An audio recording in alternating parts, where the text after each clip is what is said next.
अनाच्छादन पढ़ना है, यानी आज हमको डिनोटेशन, उसके बाद ही हमने क्या कहा, हम आगे की तरफ को बढ़ेंगे अपर्दन चक्र की संकल्पना की तरफ। अब पहले डिनोटेशन को समझिए होता क्या है। अब ये हमने क्या कहा, पृथ्वी की क्या है, सतह है, सरफेस है। अब सरफेस से नीचे की तरफ को जाओगे तो ये तो हमने क्या कहा था, पूरा जियोमॉर्फोलॉजी में होम साहब घूमते रहेंगे, 32 मीटर नीचे जाओगे तो 1 डिग्री सेंटीग्रेड तापमान में वृद्धि होगी। 100 से 200 किलोमीटर की रेंज में आओगे तो चट्टानें क्या हो जाती है, मेल्ट हो जाती हैं, पिघल जाती हैं।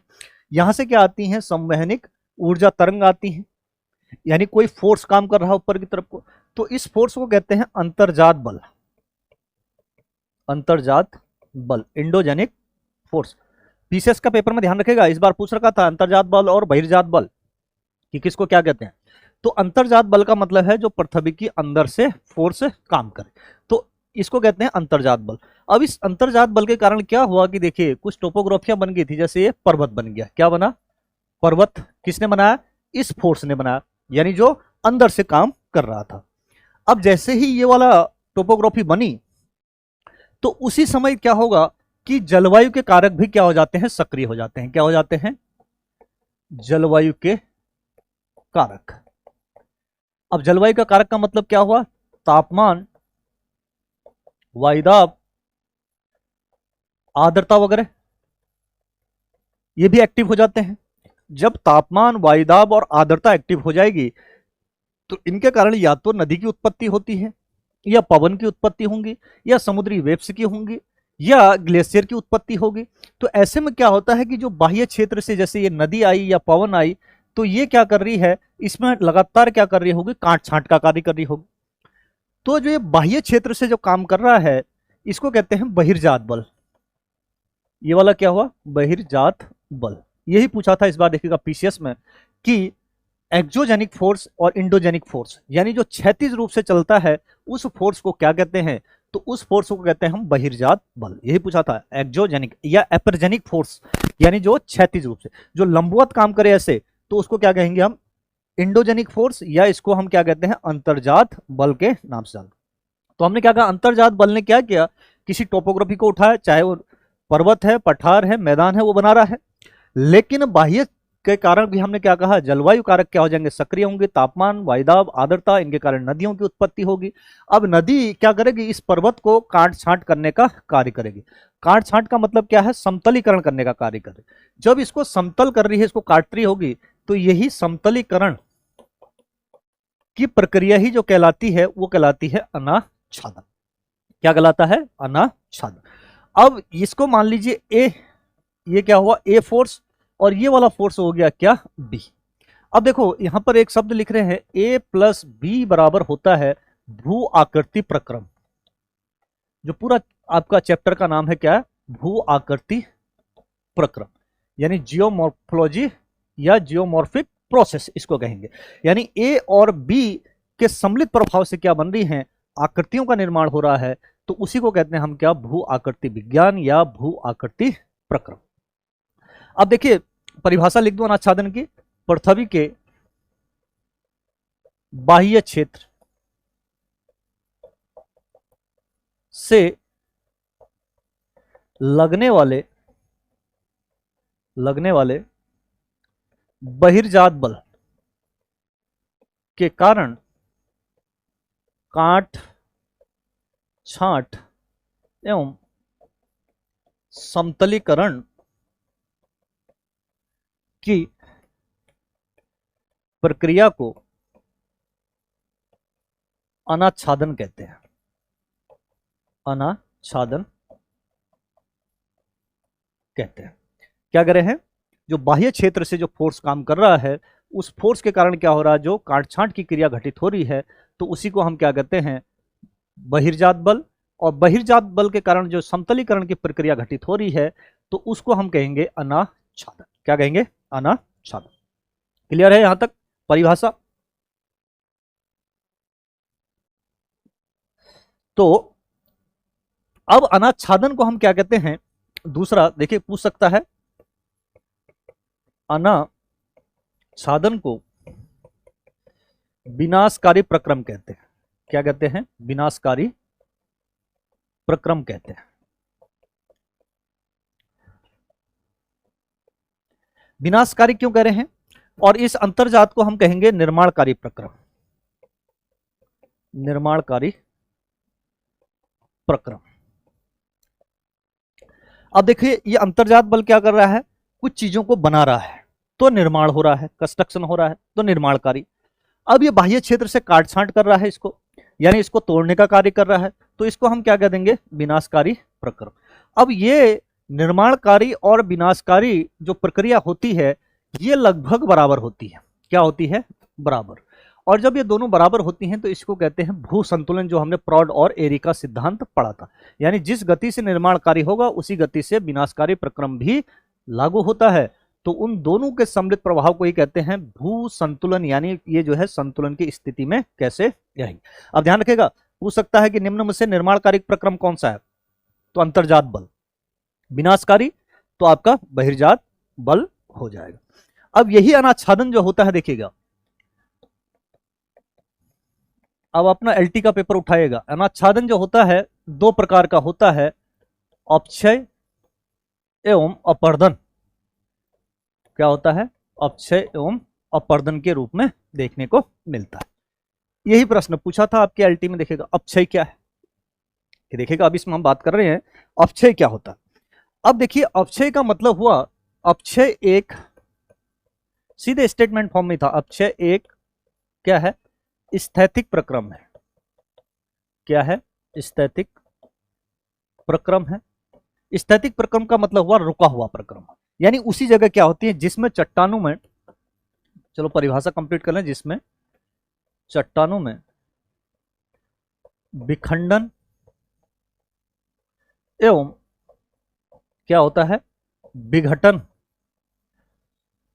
विघटन होता है, लेकिन चट्टानें उसी स्थान पर स्थिर रहती है। ठीक है। अब इस जो यहां पर मैंने अपर्दन लिख रखा है वो आगे वाले में शिफ्ट कर लेंगे, यहां पर हम इसको हटा रहे हैं। यानी दो प्रक्रम है, एक अपक्षय है, और अभी हम अपक्षय को ही समझ रहे हैं। देखिए मान के चलिए यही सतह थी। अब हमने क्या कहा, इंडोजेनिक अंतर्जात बल के कारण क्या हुआ कि ये जो है टोपोग्राफी बनी। ठीक है। अब इसमें क्या हो कि विखंडन हो और विघटन हो, ये चट्टानें टूटे भी और टूटने के बाद क्या हो, इसी जगह क्या रहे, स्थिर रहे। इसमें क्या होगा, विखंडन होगा प्लस विघटन होता है। अब विखंडन और विघटन का मतलब क्या हुआ, विखंडन का मतलब हुआ बड़े टुकड़ों में टूटना, जैसे टूट गई, अब उसके भी छोटे छोटे पार्टिकलों में और टूट जाना, उस प्रक्रम को कहेंगे आप क्या, विघटन। एक विखंडन का मतलब टूटना, विघटन का मतलब उसका भी क्या है, छोटे छोटे पार्टिकलों में टूट जाना। तो इसको हम क्या कहेंगे, आपका अपक्षय कहेंगे। अब अपक्षय के लिए तापमान, इसके लिए किसके लिए, अपक्षय के लिए तापमान, वायुदाब एवं आर्द्रता जैसे कारक क्या होते हैं, जिम्मेदार होते हैं। क्या होते हैं, जैसे कारक जिम्मेदार होंगे। अब ये भी जो है, जो अपक्षय है ये तीन प्रकार का होता है। देखिए क्या होता है, तीन प्रकार का। एक होता है आपका रासायनिक, रासायनिक अपक्षय। दूसरा होता है भौतिक अपक्षय, और तीसरा होता है जैविक अपक्षय। इसको वेदरिंग कहते हैं इंग्लिश में। ठीक है, जैविक अपक्षय। अब देखो भौतिक का मतलब क्या है, फिजिकल का समझिए फिर रासायनिक समझोगे। फिजिकल का मतलब यही है कि जैसे ये टोपोग्राफी दिखी, आपको दिख रही है ना। भौतिक का मतलब क्या, जो दिखे, दिखने के बाद क्या हो, चट्टान टूट जाए, यानी उसके भौतिक आकृति में क्या आ जाए, परिवर्तन आ जाए, लेकिन चट्टान फिर भी वहीं पर रहनी चाहिए। फिर क्या करें, अपक्षय क्या है देखिएगा। अब आपका प्रश्न क्लियर हो गया होगा, जो आया था सही करके आए थे या नहीं एलटी में, उसको देखेगा। हमने क्या कहा कि चट्टान क्या होगी, टूटेगी, उसके भौतिक आकृति में क्या आ जाए, परिवर्तन आ जाए, लेकिन चट्टान टूटने के बाद वहीं गिरनी चाहिए, वहीं पर रहनी चाहिए, तो उसको कहेंगे हम भौतिक अपक्षय। रासायनिक अपक्षय क्या होता है, देखिए ये वाला। अब मान के चलिएगा कि चट्टान जो है, कि चाहे किसी भी स्ट्रक्चर का हो, आग्नेय थी, अवसादी थी, या रूपांतरित चट्टान थी। अब वो मान के चलिए हमने आग्नेय चट्टान है, तो आग्नेय चट्टान में आपको पता है कि आयरन का मतलब क्या है, लोहे की मात्रा क्या है, ज्यादा होगी। अब ये चट्टान टूट गई, विखंडन हो गया, ठीक है। अब विखंडन हो गया तो पर्वत का शीर्ष भाग है, कहीं पर दरार पड़ गई। अब दरार पड़ी तो रात में ठंडा होगा तो यहां ओस एवं पाले का विकास हो जाएगा। फिर दिन में गर्म होगा तो पानी के रूप में आ जाएगा। अब यहां इसका मतलब क्या है, वाटर भी आ चुका है, पानी, यानी आयरन की चट्टानों में ही क्या आ चुका है, पानी भी आ चुका है। तो लोहे से जब रिएक्शन करेगा तो ये बना देगा फेरस ऑक्साइड। यानी चट्टान के जो केमिकल कंपोनेंट था या केमिकल कंपोजिशन जो था, उस कंपोजिशन में अंतर आ जा रहा है, तो उसको कहेंगे हम रासायनिक अपक्षय। का मतलब क्या है, लोहे की चट्टान में जैसे जंग लग जाना। अब जंग लग गया तो उसका केमिकल कंपोनेंट को क्या कर दिया, परिवर्तित कर दिया है, तो इसको कहेंगे हम रासायनिक अपक्षय के नाम से जानते हैं। यानी रासायनिक परिवर्तन आ जाए, भौतिक में खाली टूटना है, यानी शेप में अंतर आ जाए, और शेप के अंदर जो मॉलिक्यूल हैं उन मॉलिक्यूलों में भी अंतर आना शुरू हो जाए, तो उसको कहेंगे आप रासायनिक अपक्षय। अब जैविक अपक्षय क्या होता है, ये जीव जंतुओं द्वारा घटित होने वाली क्रिया है। जीव जंतुओं या वनस्पतियां भी रख सकते हैं हम, वनस्पतियां, कहीं वनस्पतियां दब गई तो इनसे कोयला हुला का निर्माण हो गया, चट्टान में परिवर्तन आ रहा। तो जीव जंतु देखिएगा कहीं पर हम क्या करते हैं, चारागाह के लिए जाते हैं तो इनकी खुर होती है, या मानव को भी इसमें शामिल कर सकते हैं कि हमने क्या करा, रोड बनाई, सड़क बनाई, सुरंग बना, तो चट्टान को तोड़ के हमने क्या कर दिया, नीचे गिरा दिया। जीव जंतु के खुर जो होते हैं वो स्क्रैच करेंगे, और स्क्रैच के कारण क्या हो रही, चट्टानें कमजोर हो जा रही है, तो उसको कहते हैं हम जैविक अपक्षय। यानी जिसमें जीव जंतु एवं क्या हो, वनस्पतियों का क्या हो, योगदान ज्यादा हो, तो उसको कहा जाएगा जैविक अपक्षय। लेकिन चट्टान उसी स्थान पर स्थिर रहनी चाहिए, तो इस प्रक्रम को कहा जाता है आपका अपक्षय। तो अपक्षय कितने प्रकार का है, 3 प्रकार का। तो अब यहां प्रश्न स्पष्ट हो गया, जो प्रश्न रखा होगा अपक्षय में क्या पूछा था, देखिएगा यूके प्लस ने बड़ा कॉन्सेप्चुअली प्रश्न पूछा था, पूरे स्टेटमेंट फॉर्म में पूछ लिए थे उसने। अपक्षय क्लियर हुआ। अब अपक्षय क्लियर हुआ तो फिर अपर्दन जानिए, अपर्दन क्या है। अब यहीं से संकल्पना आपकी शुरू होगी। अपर्दन, अपर्दन का मतलब क्या होता है, देखो सीधे परिभाषा लिखें तो अपर्दन के लिए, अपर्दन के लिए गतिशील कारक, गतिशील कारक उत्तरदायी होते हैं। क्या होते हैं, गतिशील कारक उत्तरदायी होते हैं। अब गतिशील कारक कौन से हैं, नदी, पवन, हिमानी या ग्लेशियर, समुद्री तरंग, भूमिगत नदियां इत्यादि। ये क्या होते हैं, इसके लिए मुख्यतः जिम्मेदार होते हैं। तो अपर्दन में होता क्या है, देखिए अपर्दन में अब एक चीज और जुड़ जाएगी, पहला विखंडन तो होगा ही, प्लस विघटन भी होगा, प्लस अब यहां क्या होता है, ट्रांसपोर्ट भी होगा, यानी परिवहन भी होगा। क्या होगा, परिवहन। यानी चट्टान टूटी भी, विघटन, और बारीक पार्टिकल में टूटी, विघटन, नदी आई उठा के ले गई कहीं दूसरी जगह, क्या कर दिया, इसको निक्षेप कर दिया। या पवन भी रेगिस्तान से चल रही है, उठा के पार्टिकलों को उड़ा के कहीं दूसरी जगह निक्षेप कर दे, तो वो प्रक्रम कहलाता है आपका अपर्दन। क्या कहलाता है, अपर्दन।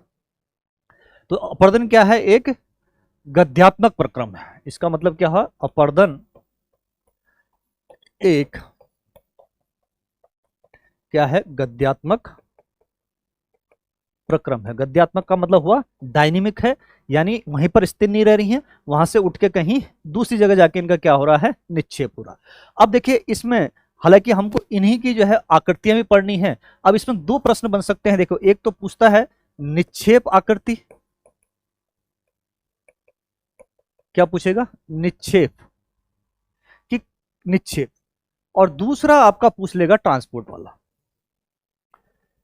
का मतलब जो जहां पर टूटी वहीं पर रही, वो जो है अपक्षय वाली आकृतियां हो जाएंगी, और दूसरा जो निक्षेप वाली आकृतियां होंगी, टूटने के बाद कहीं दूसरी जगह जाके कोई टोपोग्राफी बनाएंगे, तो उनको कहते हैं निक्षेपात्मक आकृतियां।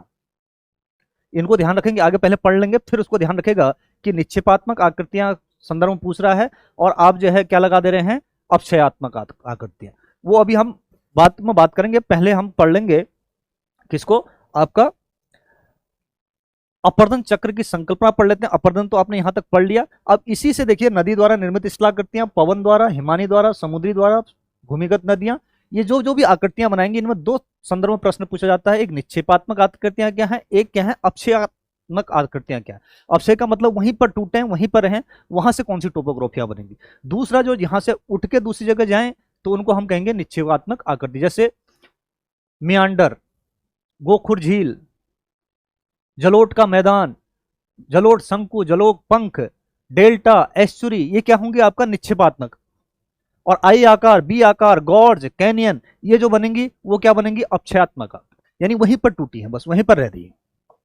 तो उनको हम आगे देखेंगे। अब देखिए पहले से थोड़ा सा अपर्दन चक्र की जो है संकल्पना देख लीजिए कि संकल्पना क्या है और बहुचक्रीय आकृतियां क्या होती हैं, और दूसरा इसी में होता है कि नवोन्मेष कहते हैं या पुनर्वलन की क्रिया क्या होती है। अब देखिए अपर्दन चक्र की प्रक्रिया का मतलब यही समझ लीजिए, फिर हालांकि मैंने नोट से उसमें रख रखे हैं। अब अपर्दन चक्र, इरोजन साइकिल। अब अपर्दन चक्र का मतलब क्या है कि हाँ, तो उसको अभी दूर करेंगे जब हम स्थलाकृतियां पढ़ेंगे, तो उस समय वहां पर आपको हम बात कर लेंगे कि कहां कहां पर क्या क्या होंगे। अब अपर्दन चक्र का मतलब क्या है कि आधार तल की प्राप्ति को संबोधित करता है। अब आधार तल की प्राप्ति को क्या करें हैं, संबोधित। अब पहले आधार तल जान लीजिए, आधार तल होता क्या है। जैसे ये जो है अपर्दनात्मक जो संकल्पना दे रखी है वो नदी के संदर्भ में ही दे रखी है। अब देखो यहां से कोई क्या आई, नदी आई है, ठीक है। अब ये पर्वत उठा हुआ है और ये क्या है आपका सी लेवल है, क्या है, समुद्र, क्या है, समुद्र, ठीक है। अब ये जो नदी आई इस पर्वत को ऐसे करके तब तक काटते रहेगी जब तक कि इसको पूरा यहां तक ना पहुंचा दे। तो यही जो हुआ, क्या हुआ, आधार तल हुआ। क्या हुआ, आधार तल। समझ रहे हैं, अपर्दन चक्र को हमने क्या कहा कि आधार तल की प्राप्ति तक घटित होने वाली क्रिया है। आधार तल का मतलब हुआ जैसे ही आप आधार तल को ये प्राप्त कर लेगा तो एक अपर्दन चक्र पूरा हो गया। नदी चली, ये काटते काटते काटते इसको कैसा पहुंचा दिया, ये बना दिया लगभग प्लेन जैसा ही। ये लो, अब ये नदी ऐसे करके समुद्र के मुहाने पर, यही क्या कहला रहा आपका आधार तल को प्राप्त कर लिया। अब जैसे ही नदी आधार तल को प्राप्त कर लेती है तो कहते हैं एक अपर्दन चक्र क्या हो चुका है, पूर्ण हो चुका है। अब लेकिन देखिए ऐसे में क्या होता है कि जो ये भौतिक प्रदेश था ये क्या हो जाता है, आकृति विहीन हो जाता है। लगभग जो इंडम होगा ये बहुत करोड़ समय लगते हैं इसमें। स्टार्टिंग में आपको जैसे अभी हिमालय वाला क्षेत्र देख रहे होगे तो ये उठा हुआ क्षेत्र है। अब हिमालय को नदियां तब तक काटती रहेंगी जब तक इसको आधार तल पर ना पहुंचा दे। जैसे ही हिमालय को आधार तल पर पहुंचा देंगी तो वैसे ही कहेंगे कि आप एक अपर्दन चक्र पूर्ण हो चुका है। अब उसी के बाद आता है कि बहुत चक्रीय स्थलाकृतियां। अब जब ये नदी यहां से जारी होगी तो ये क्या कर रही होगी, काटते काटते कि कुछ स्थलाकृतियों का निर्माण करती है, तो उन्हीं को कहते हैं हम बहुचक्रीय स्थलाकृतियां। फिर आता है शब्द नवोन्मेष। नवोन्मेष का मतलब क्या है, पुनः वलन कहते हैं उसको। पुनः वलन का मतलब अब जरूरी तो है नहीं कि जो नीचे से जो फोर्स काम कर रहा था ये वाला, ठीक है, ये क्या था, अंतर्जात बल।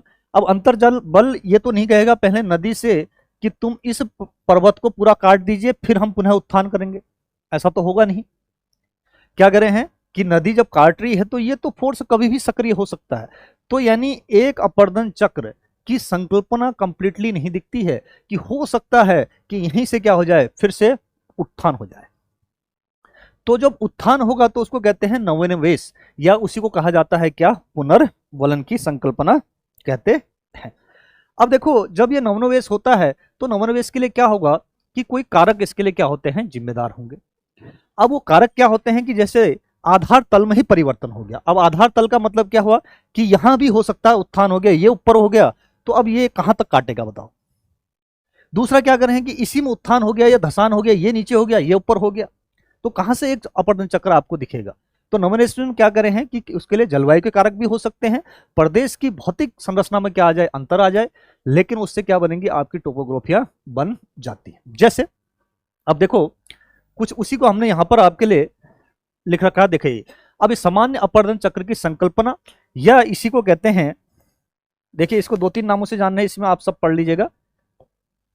ये देखो सामान्य अपवर्तन चक्र की संकल्पना, बहुचक्रीय स्थलाकृतियां या नवोन्वेष या पुनर्वलन। अब देखो सामान्य अपवर्तन चक्र की संकल्पना, अभी हमने परिभाषा बताई, अपवर्तन चक्र की प्रक्रिया क्या है, आधार तल की प्राप्ति तक घटित होती है। क्या हो रही है, आधार तल की प्राप्ति तक घटित हो रही है। जैसे ही आधार तल को हमने क्या कहा था, प्राप्त हो जाता है, तो एक अपवर्तन चक्र क्या हो जाता है, पूर्ण हो जाता है। तो हमने क्या कहा, ऐसे में प्रदेश क्या हो जाता है आपका, आकृति विहीन लगभग, देखिए ऐसे में प्रदेश आकृति विहीन लगभग समतल मैदान में परिवर्तित हो जाता है, और सतह की समस्त उच्च विषमताएं लगभग क्या हो जाती हैं, समाप्त हो जाती हैं। इस प्रक्रिया में आधार तल प्राप्ति से पहले विभिन्न भौतिक आकृतियों का निर्माण होता है, जिसे एक चक्रीय स्थलाकृतियां कहते हैं। क्या कहते हैं, एक चक्रीय स्थलाकृति। अगर इससे नहीं निकल पाएगा तो ग्रुप में हम वैसे भी दे देंगे, ठीक है। फिर उसके बाद ही देखो फिर लिखा होगा, लेकिन पृथ्वी तल पर एक चक्रीय स्थलाकृतियों के प्रमाण हमने क्या कहा, कम मिलेंगे, बल्कि अधिक जटिल वाली संरचनाएं क्या दिखाई देती हैं, ज्यादा देखने को मिलती हैं। ऐसा क्यों, क्योंकि अपवर्तन चक्र की में बाधा भी उत्पन्न हो सकती है। बाधा का मतलब क्या है कि जरूर तो नहीं है जब तक काटेंगे तब तक ही होगा, पुनः क्या हो गया, उत्थान हो गया, या कहीं धसान हो गया, तो उससे कुछ अलग आकृतियां बन जाएंगी, तो उन्हीं को कहते हैं हम बहुचक्रीय आकृतियां कहते हैं।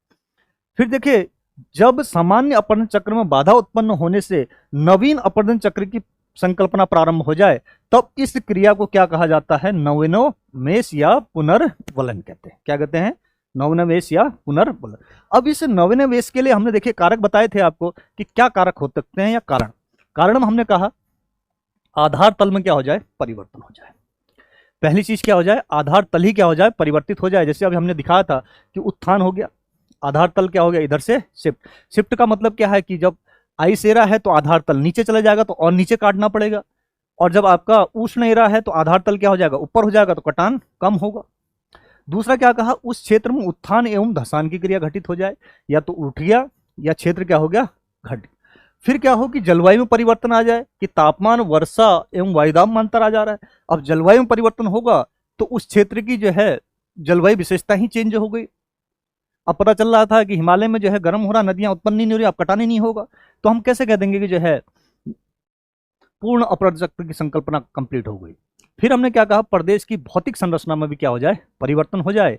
तो इन प्रक्रियाओं द्वारा देखिएगा हमने क्या कहा कि कई बहुचक्रीय स्थलाकृतियों का क्या हो जाता है, निर्माण हो जाता है। तो वो स्थलाकृतियां में क्या बनती हैं आपकी, ये बनती हैं देखिए उत्थित संप्राय मैदान, और घाटी में घाटी, या उसको हम क्या कहते हैं, नदी वेदिका, या कर्तित विसर्प या नीक पॉइंट। अब ये क्या होते हैं देख लीजिए, ये देखा होगा आपने। अब देखो ये जो अभी हमने काटते हुए ये बनाया था आपका ये यहाँ, तो ये लगभग क्या बन गया है, संप्राय है मैदान बन जाएगा। अब देखो जब नदी काट रही है तो ऐसे करके क्या कर रही है, देखिए ये क्या बना रही है आपका, नदी वेदिका। यही हुई नदी वेदिका, जिसको घाटी में घाटी कहते हैं आप। अब विसर्ग का मतलब क्या है, नदी पहले यहाँ चल रही थी, अब नदी क्या आ गई, इधर आ गई, तो ये वाला क्षेत्र छूट गया और ये वाले क्षेत्र छूट गए हैं, अब नदी कहीं इधर चलने शुरू हो गई, तो इसी को नदी म्यांडर भी कहते थे। अब जहां पर्वतीय क्षेत्र से नदी देखिए ऐसे करके नीचे की तरफ को जा रही है, तो उसको कहा जाता है नीक पॉइंट। क्या कहते हैं, ये वाला पॉइंट क्या हुआ, नीक, जहां से नदी ने क्या किया, ढाल पकड़ा, तो उसको कहेंगे नीक पॉइंट, तो प्राचीन हुआ। अब नदी काट रही है तो इसको देखो यहां पहुंचा दिया तो नवीन बना दिया, देखो इसको काटते काटते क्या कर दिया, नीक पॉइंट को क्या कर दिया है, चेंज कर दिया है, तो नीक पॉइंट क्या हो गया, अब आपका अंदर चला गया। अब इस नीक पॉइंट में क्या हो जाए, उत्थान की क्रिया घटित हो जाए तो ये उठ जाएगा और ऊपर हो जाएगा। अब क्या हो कि कहीं नीक पॉइंट में धसान की क्रिया हो तो ये क्या हो जाए, नीचे चला जाएगा। इसमें उत्थान हो रहा है और इसमें क्या हो रहा है, धसान। तो इनको ही कहते हैं बहुस्थलाकृतियां। क्या करें हैं, बहुचक्रीय स्थलाकृतियां। ये तो हुआ सामान्य अपवर्तन चक्र, जो सिंपल सा हम जानते हैं। अब इन्हीं अपवर्तन चक्र के लिए क्या किया गया कि कुछ संकल्पनाएं आई। क्या आई, संकल्पना। संकल्पना में पहली जो संकल्पना थी वो डेविस की अपवर्तन चक्र की संकल्पना थी। फिर दूसरा क्या था, पेंक का था। अब डेविस साहब ने क्या कहा है इसको थोड़ा सा जान लीजिए, फिर उसमें भी देखेंगे, हम चर्चा करते हैं डेविस क्या करे। डेविस ने अपरदन चक्र की जो संकल्पना दी उसको क्या माना, इन्हें नदियों को आधार बनाया है। यानी नदियां क्या होती कह रहे हैं, आंध्र प्रदेश में अपरदन का क्या है, प्रमुख कारक होती है। तो आंध्र प्रदेश में नदियों का अपरदन का कार्य क्या होता है कह रहे हैं, ये समुद्र तल के संदर्भ में होता है। सेम चीज है वही। चलो वहीं आ जाते हैं, देख लो।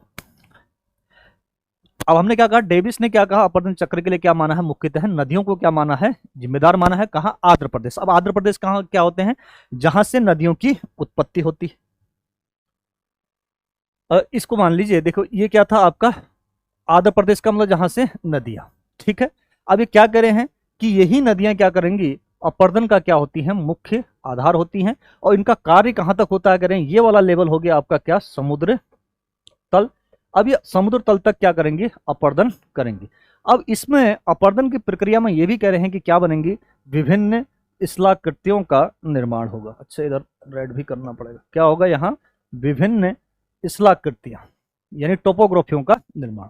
अब जैसे ही नदियां क्या कर रहे हैं, आधार तल को प्राप्त कर लेती हैं, तो यानी आधार तल ये वाला हो गया, तो आधार तल को जैसे ही प्राप्त कर लेती कह रहे हैं, तो वैसे ही अपरदन चक्र की संकल्पना क्या हो जाती है, समाप्त हो जाती है। और दूसरा अपरदन तक चक्र प्रारंभ नहीं होता जब तक कि नदियों के आधार क्षेत्र में या क्षेत्र की संरचना में, जैसे इसको आप क्या कर दिया, ये इस टाइप का बना दिया, देखिए ये हो गया आपका संप्राय मैदान। तो ये इसने क्या कर ली है, अब आपका आधार तल को प्राप्त कर लिया है। अब ये क्या करें, एक अपरदन चक्र पूरा हो चुका है। जब एक अपरदन चक्र, अब दूसरा अपरदन चक्र तब शुरू होगा कह रहे हैं, या तो आधार तल में परिवर्तन आ जाए, क्या आ जाए, ये आधार तली क्या हो जाए, परिवर्तित हो जाए, या इसमें क्या हो कह रहे हैं, ये पुनः उत्थान की क्रिया घटित हो जाए। उत्थान का मतलब क्या है, भौतिक आकृति में क्या आ जाए, अंतर आ जाए। जैसे ही भौतिक आकृति में ये फिर से उठ के आ गई, तो फिर से क्या करें हैं, ये दूसरा अपरदन चक्र जो है शुरू हो जाएगा। तो दूसरा अपरदन चक्र तब तक शुरू नहीं होगा जब तक आधार तल में परिवर्तन ना हो, या जो क्षेत्र की जो भौतिक आकृति है इसमें उत्थान एवं धसान जैसी क्रिया घटित ना हो, तब तक दूसरा वाला स्टार्ट नहीं हो। ये तो ये कह रहे हैं। फिर इसमें क्या कह रहे हैं, इसी में देखिए अब टोपोग्राफियां भी बनती हैं इनके हिसाब से। अब इसमें कह रहे हैं, नदियों द्वारा आधार तल की प्राप्ति के साथ संपूर्ण प्रदेश लगभग आकृति विहीन हो जाता है। वही बात आई जो अभी हमने बात किया था कि आकृति विहीन का मतलब लगभग ये इस टाइप का हो जाता है, ये। अब इसी को ये नाम दे रहे हैं क्या, संप्राय मैदान। ये पूछता है नदियों द्वारा क्या कर रहे हैं, संप्राय मैदान, या इसी को नाम देते हैं ये पेनी प्लेन। क्या नाम देते हैं, पेनी प्लेन। ये पूरा का पूरा क्या हुआ, जो मैदान जैसा दिखाई दे गया अब आपको, संप्राय मैदान। अब जो ये उठे हुए वाले पोर्शन हैं, इनको ये नाम देते हैं मोनेडनॉक। तो इन्होंने कहा जो चट्टानी ठोस टीले बच जाते हैं, ये इनको नाम क्या दे रहे हैं, मोनेडनॉक नाम दे रहे हैं। अब उन्होंने कहा ये आधारभूत चट्टान थी, कठोर चट्टान थी, अब नदियां इनका अपरदन नहीं कर जाते हैं, तो इन्हीं को डेविस ने क्या कहा है, मोनेडनॉक कहा है। अब डेविस ने कुछ इसके लिए क्या माने हैं, आधार माने। देखो हमने आपको दिखा रखा है ये वाला डायग्राम में। अब ये पर्वत था, अब ये नदी चल रही थी आपका, अब नदी ऐसे करके देखिए काटते जा रही है, और इसको कहाँ पहुंचा दिया, ये पहुंचा दिया, देखिए पहुंच गया। तो इसी में देखिए ये क्या बन गया आपका, संप्राय मैदान, या इसी को नाम दे रखा है क्या, पेनी प्लेन। और जो चट्टानी ठोस टीले हैं उनको नाम क्या दिया इनने, मोनेडनॉक। ये क्या था, नदी का सी लेवल, या इसी को कहते हैं आधार तल। और यहाँ क्या देखिए, नदी काटते हुए क्या है, अंदर जाते हुए इसको बना दिया, इस टोपोग्राफी में चेंज कर दिया। लेकिन डेविस ने क्या कहा, अपने सिद्धांत की व्याख्या में कुछ का क्या लिया, सहारा लिया। अब ये क्या कह रहे हैं देखिएगा, ये कह रहे हैं पहले, यहां समझिएगा, फिर उसमें लैंग्वेज तो है ही। पहले क्या कह रहे हैं, ये जो है उत्थान की क्रिया होगी, यानी पहले क्या होगा, उत्थान। ध्यान से समझिएगा, पहले क्या कह रहे हैं, ये उत्थान होगा, फिर जो है इसमें क्या होगा, अपरदन का कार्य होगा। यानी पहले पूरी की पूरी संरचना ऊपर बनेगी, फिर यहां से नदियों की उत्पत्ति होगी, फिर इसको क्या मिलेगा, ढाल मिलेगा, और ये ढाल के सहारे इसको क्या होगी, काटती रहेगी।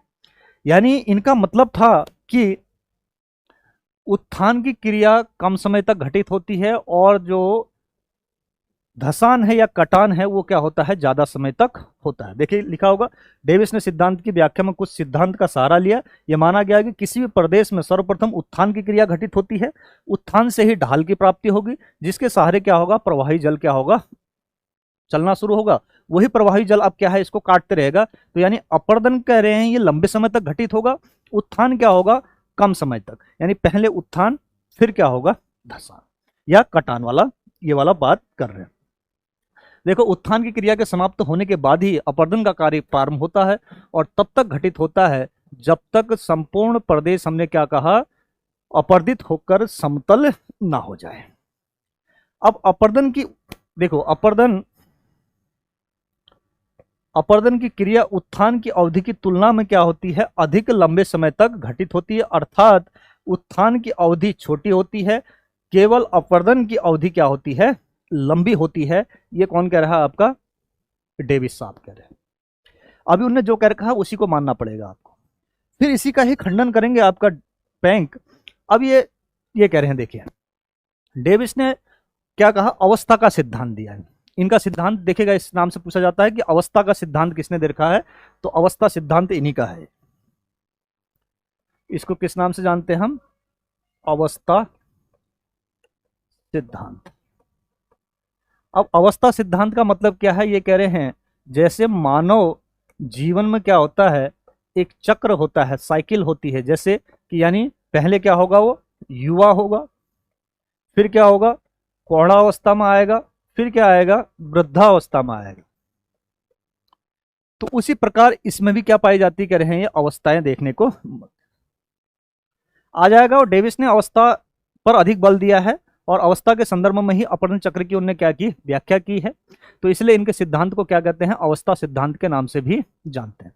तो इन्हें क्या कहा, मानव जीवन चक्र की प्रक्रिया के समान ही अपर्दन चक्र भी होता है। अब इसमें क्या करें, देखिए अब देखो इनने क्या कहा, देखो सबसे पहले क्या होगा, कह रहे हैं ये उत्थान होगा। देखो ये उत्थान की क्रिया आई। अब उत्थान के बाद ये क्या होगा, युवा अवस्था में होगा, फिर ये पौणावस्था में जाएगा, फिर क्या होगा, वृद्धावस्था में। देखिए यहां से क्या हो रहा है कि ये ढाल धीरे धीरे, देखो पहले उत्थान ही हो रहा बस, फिर युवा अवस्था में ढाल तीव्र होगा, कटते जाएगा, फिर ऐसे करके काटते काटते काटते काटते इसको कहां पहुंचा देंगे, आपका वृद्धावस्था। और वृद्धावस्था में क्या बनेगा, आपका पेनी प्लेन। क्या बनेगा, पेनी प्लेन। तो यानी इन्हें क्या कहा, पहले उत्थान की अवस्था होगी, फिर युवा अवस्था में जो है कटान शुरू होगा। देखो पहले उत्थान ही कह रहे हैं बस, ये सिर्फ क्या होगा, उत्थान होगा पहले, फिर उसके बाद लगातार कटान होगा। यानी ये अवधि क्या है, कम है, ये वाली अवधि क्या होगी, कम, बाकी ये वाली अवधि क्या होगी, ज्यादा। यानी युवा अवस्था से प्रौढ़ावस्था, वृद्धावस्था, अंततः क्या बन गया, संप्राय मैदान बन गया। अब उसी में क्या करें, जब इसको काटते रहेंगे तो देखिए पहले आई आकार की घाटी बनेगी, फिर वी आकार की, फिर गॉर्ज, फिर कैनियन। और इन्हीं को वो ढाल भी कहते हैं, युवा ढाल, प्रौढ़ा ढाल और वृद्धा ढाल। अब इसमें जो अगले जो जुड़े, वो जुड़ गए आपका डेविस के बाद बैंक साहब आ गए। तो बैंक साहब ने इनका क्या कर दिया, बिल्कुल खंडन कर दिया। उन्हें कहा ये जो है वैज्ञानिक और व्यवहारिक नहीं है। कैसे करें हूं व्यवहारिक नहीं है, देखो अब डेविस में आ जाइए। डेविस को समाप्त करने के बाद पैंक ने क्या किया, अपर्दन चक्र सिद्धांत को दिया। अब पैंक क्या है, एक भू आकृति वैज्ञानिक है, जियोमॉर्फोलॉजिस्ट है, जिन्होंने डेविस के अपर्दन चक्र की क्या की, आलोचना की और अपर्दन चक्र का क्या किया, वैज्ञानिक मॉडल क्या किया, प्रस्तुत किया। अब इनने भी क्या करे हैं कि अपर्दन के लिए आंध्र प्रदेश में किसको, नदियों को ही क्या कर रखा है, जिम्मेदार ठहराया है, या जिम्मेदार मानते हैं, ये भी वही मान रहे हैं। लेकिन इनके अनुसार किसी प्रदेश में उत्थान की प्रक्रिया प्रारंभ होने के साथ ही उसी का खंडन कर रहे हैं। क्या कर रहे हैं, जहां से उत्थान प्रारंभ होगा, तो इसका मतलब इनका सिद्धांत क्या है, देखिए ये कह रहे हैं जैसे ये उत्थान शुरू हुआ, उत्थान के साथ ही कटान की क्रिया भी चालू हो जाएगी। इसका मतलब ये हुआ कि जो जलवायु के कारक हैं, तापमान, वायुदाब, आर्द्रता, पवन, नदियां ये चल रही हैं, क्या ये उत्थान का वेट करेंगे कि पहले उठिए आप फिर हम काटेंगे? उन्होंने कहा ऐसा नहीं होता है। तो इनके अनुसार क्या कर रहे हैं, अब देखो इनके अनुसार किसी भी प्रदेश में उत्थान की प्रक्रिया प्रारंभ होने के साथ ही अपर्दन के कारक भी क्या हो जाते हैं, सक्रिय हो जाते हैं। और अपर्दन का कार्य तब तक घटित होता है जब तक आधार तल की प्राप्ति ना हो। तो यहां भी वही हो रहा है। फिर ये कह रहे हैं कि वो काटते जाएंगे तो बनेगा तो टोपोग्राफी इसी टाइप का, लेकिन इनने उस संप्रदाय मैदान को नाम क्या दे दिया, इंड्रम नाम दे दिया। ध्यान रखिएगा, इंड्रम किसने नाम शब्द कहा है, तो पेंक ने इसको क्या कहा, इंड्रम कहा। अब इनने क्या कहा, जो अपर्दन चक्र की पूर्ण होने की स्थिति में लगभग जो संप्राय मैदान बन जाएगा उसी को क्या कह रहे हैं, आपका इंड्रम। उनने क्या लिया उसको, संप्राय मैदान या पेनिप्लेन, और चट्टानी ठोस टिले को मोनेनॉक, और ये क्या कह रहे हैं, संप्राय मैदान को क्या नाम देंगे, इंड्रम। अब इनने क्या कहा, इनने अपर्दन चक्र की 5 अवस्था बताई है। इनने क्या लिया है, 5 अवस्थाओं का जिक्र किया है। अब ये क्या कह रहे हैं कि देखिए इनकी अवस्था क्या है तो आपको समझ में आ जाएगा। बस उसी को अगर आपने पहली चीज को पढ़ लीजिए तो उसका जो है थोड़ा सा उल्टा करते जाइए तो वो चीज। इनने कहा 5 अवस्थाएं आएंगी, ठीक है। 5 अवस्था में क्या कहा इनने, पहले उत्थान भी होगा और कटान भी होगा, अपर्दन भी होना है और दोनों चीजें होंगे। देखो पहली अवस्था में उन्होंने क्या कहा, दिखा रखा है, देखो उठता हुआ दिखाई दे रहा है। फिर दूसरी अवस्था में और उठा हुआ दिख रहा है। तीसरी अवस्था में क्या हो रहा है, ये यानी ये कह रहे हैं जो 3 स्टेज होंगे स्टार्टिंग के, इसमें उत्थान प्लस अपर्दन दोनों ही साथ साथ घटित होने शुरू हो जाएंगे। तो उत्थान की दर हो सकता है ज्यादा हो और अपर्दन की दर क्या हो, कम होगी। लेकिन जहां आपका डेविस साहब क्या करे थे कि पहले उत्थान होगा, पहले क्या होगा, उत्थान फिर कटान, ये नहीं, इनने खंडन कर दिया। इनने कहा जैसे ही उत्थान होगा तो जलवायु के कारक भी हमने क्या कहा, सक्रिय हो जाएंगे। जब जलवायु के कारक सक्रिय होंगे तो उसी के साथ साथ क्या होगा, कटान भी होना शुरू हो जाएगा। अब स्टार्टिंग में कह रहे हैं कि 3 स्टेज जो होंगी यहां तक, first second and third, 3 stage तक उत्थान प्लस अपर्दन दोनों साथ साथ घटित होंगे। और यानी इसमें उत्थान की दर ज्यादा हो सकती है, अपर्दन की दर क्या हो सकती है, कम। फिर तीसरी स्टेज के बाद ये क्या कर रहे हैं कि उत्थान की क्रिया क्या हो जाती है, बंद हो जाती है। क्या हो जा रहा है, उत्थान की क्रिया क्या हो रही है, बंद हो रही है। और उत्थान के बाद अब तीसरी स्टेज के बाद यहां जो चौथी और 5वीं स्टेज है, तो इस स्टेज में कह रहे हैं केवल क्या होगा, अपर्दन की क्रिया होगी। केवल क्या होना है इसमें, अपर्दन। अब जो है उत्थान नहीं होगा। अब ये चीजें क्या होंगी, कटते जाएंगी और ये बना देंगे आपका क्या, इंड्रम। क्या बनाएंगे, अब संप्राय मैदान बनाएंगे तो ये इंड्रम होगा। अब दोनों का ही देखिए किसका वैज्ञानिक ज्यादा दिख रहा है, बहुत ज्यादा टफ थोड़ा ही था कि दोनों ही जो है आंध्र प्रदेश में क्या कर रहे हैं, नदियों को ही अपर्दन का कार्य बता रहे हैं। अब एक कह रहा है कि पहले उत्थान होगा फिर कटान होगा, वो अवस्था कह रहा है कि पहले युवा अवस्था होगी फिर जो है प्रौढ़ावस्था आएगा फिर वृद्धावस्था।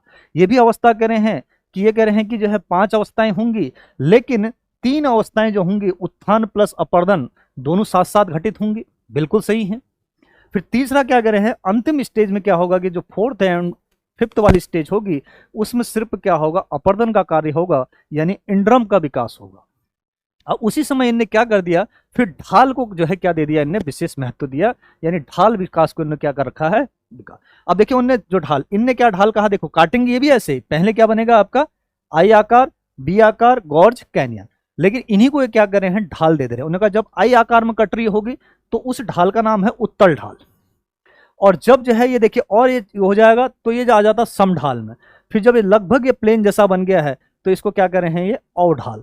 अब ये लास्ट में यही टोपोग्राफी आपको देखने को मिल रही है। देखिए अवढाल का मतलब सबसे लास्ट की स्टेज, यही तो बन रहा है। देखो यहां से भी काट दिया और यहां से भी काट दिया, ये देखिए ये ऐसे करके था। अब पहले में क्या हो रहा है कि ये ऐसे था, इनने क्या करा, आई आकार में काटा, तो इसको नाम दिया इनने उत्तल ढाल। क्या नाम दिया, उत्तल ढाल। दूसरे में क्या करा, इसको और ज्यादा चौड़ा कर दिया, देखिए ये कटते गया, तो इसको इनने क्या कर दिया, समढाल। क्या नाम दिया, समढाल। अब ये कटते कटते देखिए ऐसे करके नदियां अंदर की तरफ को काटते जा रही हैं, तो ये स्थिति ये आ गई, ये वाला जो स्लोप है इसी स्लोप को क्या कह रहे हैं, अवतल ढाल कह रहे हैं। क्या बनेगा कह रहे हैं, अवतल ढाल बनेगा। और वो वाले क्या कर रहे हैं, वो सीधे इन ढालों को सीधे वही नाम दे देते हैं। ये देखो ये सीधे क्या कह रहे हैं, युवा ढाल जो ढाल बनेगा, और ये प्रौढ़ा ढाल ये थोड़ा सा तीव्र होगा, और इसको कह रहे हैं वृद्धा ढाल, जिसमें जो है वृद्धा ढाल, इसमें लगभग नदियां जो है ऐसे पहुंच जाएंगी। देखिए ये नदियां अंदर को ऐसे काटते हुए देखिए इनने भी कहां पहुंचा दिया, यहां आई वी गॉर्ज कैनियन। अब लास्ट में ढाल, ये जो है ब्रद्धा ढाल, ये जो है आपका पौड़ा ढाल, और इसको क्या करे हैं ये आपका युवा ढाल। युवा ढाल उन्होंने कहा तीव्र होगा। देखिए ये तीव्र खड़ा ढाल है, फिर ढाल मंद होता जाएगा और मंद होगा, फिर बिल्कुल बंद हो जाएगा, तो फिर कटान भी क्या हो जाएगा, बंद हो जाएगा। तो लास्ट में ये क्या आ जाएगा आपका, ऐसे संप्राय मैदान में ही शिफ्ट हो जाएंगे जी। ये कह रहे हैं कौन, डेविस साहब। और पैंक साहब ने ढाल पर ज्यादा विशेष काम, ढाल पर पैंक ने काम कर रखा, ठीक है। तो पैंक ने ही इसको क्या दिया है, सबसे ज्यादा महत्व दिया। तो इन दोनों में तुलनात्मक अध्ययन। अब देखिए आपसे पूछा जा सकता है कि अवस्था का सिद्धांत किसने दिया, तो डेविस ने। और डेविस की संकल्पना क्या है, तो उत्थान ज्यादा होगा ना, उत्थान कम हो, एक बार में उत्थान हो जाएगा कम अवधि में, और कटान क्या होगा, ज्यादा अवधि तक घटित होगा। पैंक साहब क्या कह रहे हैं कि दोनों क्या होंगी, साथ साथ घटित होने वाली क्रिया होंगी। प्रारंभ में जो है उत्थान की दर ज्यादा हो सकती है, कटान की दर क्या हो सकती है, कम हो सकती है। लेकिन लास्ट की जो स्टेज है, फोर्थ एवं फिफ्थ वाली, उसमें जो है क्या होंगी, नदियां सिर्फ क्या करते रहेंगी, कटानी करते रहेंगी। ये देखिए उत्थान भी होता रहेगा, कटेगा भी, उत्थान भी होगा, कटेगा भी। लेकिन इस पीक के बाद, जब पीक में आ जाएगा, तो पीक के बाद ओनली क्या होगा, इसमें कटान की क्रिया घटित होगी, फिर कटते कटते ये वही जाएगा आपका कहाँ, इंड्रम स्टेट में पहुंच जाए। तो ये थी दोनों की अपर्दन चक्र की संकल्पना। अब यहां तक कोई डाउट है तो बताइए। दोनों संकल्पनाओं को हमने समाप्त कर लिया।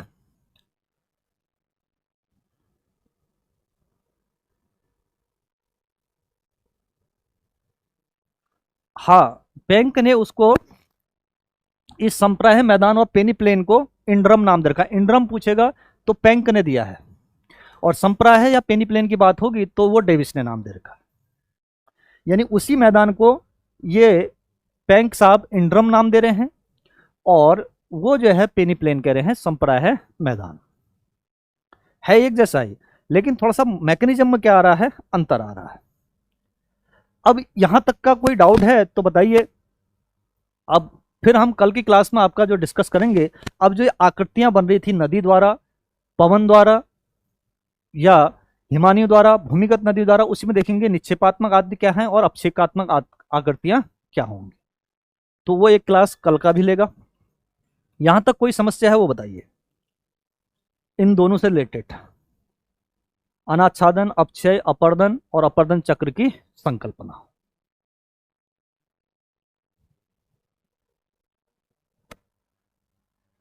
तो हम विदा लें फिर आज की क्लास में यहीं तक। अब समय यही रहेगा, अब आप तनाव ना लें, ठीक है।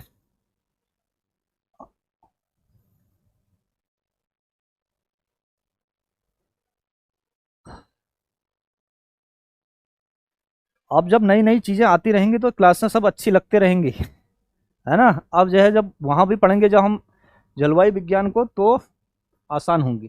थोड़ा सा ये क्या है ना, एलटी में आपने ये चीजें नहीं पढ़ी थी, जो चीजें पढ़ रखी हैं उसमें थोड़ा सा आसान लग रहा होगा, जो चीजें वो होंगी वो थोड़ा सा वो हो रहा होगा।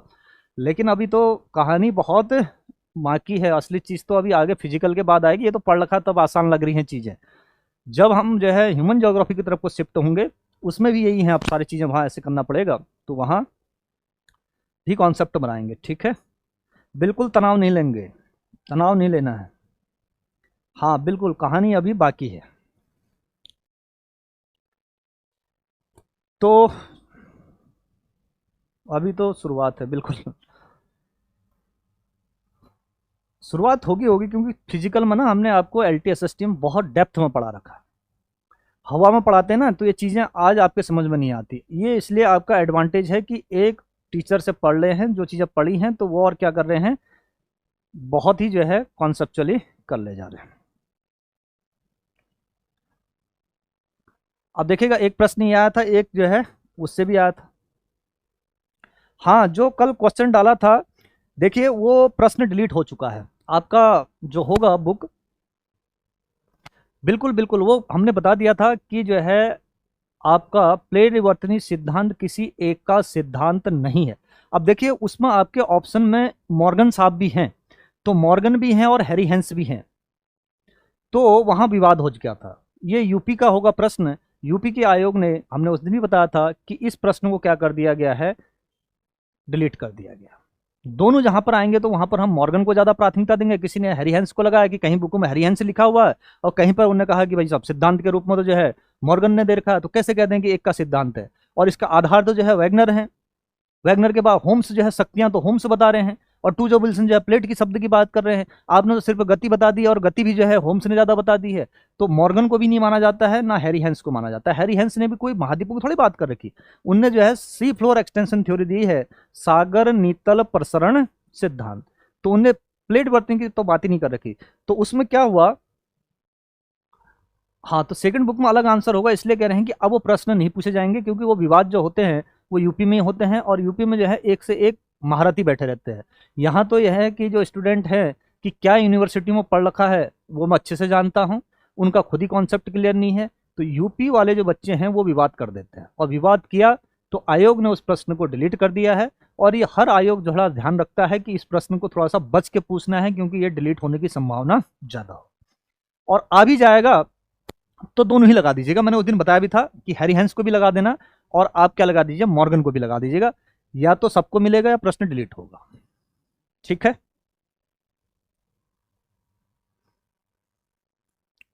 और कुछ पूछना है?